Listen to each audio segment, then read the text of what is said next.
Assalamualaikum warahmatullahi wabarakatuh. Kami akan mempresentasikan hasil diskusi kelompok kami. Nama kelompok yaitu Ahmad Ferdiansyah Novaro, yang kedua Firmansyah, yang ketiga Erika Septianingsih, yang keempat Reski Rahayu. Materi yang pertama yaitu rancangan organisasi dan desain dalam berbagai perspektif. Pengertian rancangan organisasi. Rancangan organisasi merupakan sekelompok orang yang membentuk sebuah sistem terpadu mengenai bagaimana orang-orang dalam organisasi mencapai tujuan yang sama. Tujuan tersebut sering dituangkan sebuah dalam muatannya, yakni visi. Kemudian desain dan struktur organisasi. Desain organisasi merupakan penentuan struktur organisasi yang paling memadai untuk strategi orang, teknologi, dan tugas organisasi.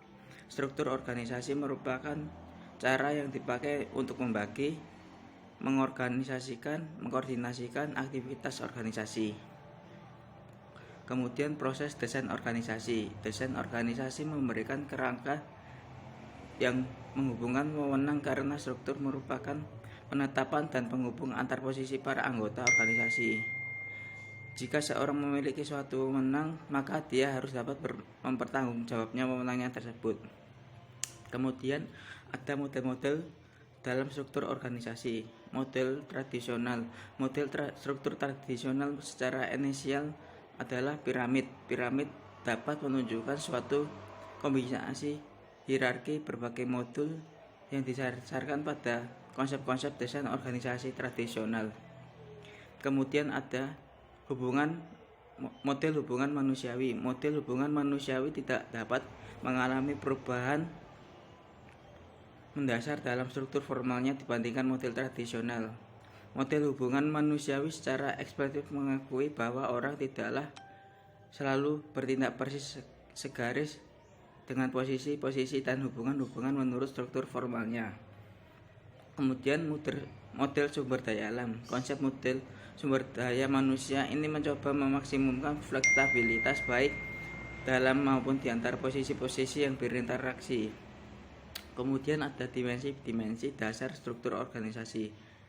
Kompleksitas. Kompleksitas merupakan faktor yang memiliki pengaruh besar terhadap struktur organisasi. Kompleksitas juga membawa pengaruh perilaku individu di dalam organisasi. Kondisi-kondisi struktural dalam organisasi, proses-proses yang terjadi dalam organisasi,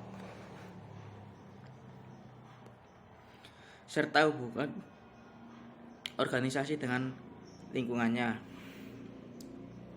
Yang kedua ada formalisasi. Formalisasi merujuk pada tingkat sejauh mana pekerjaan di dalam organisasi itu distandarisasikan.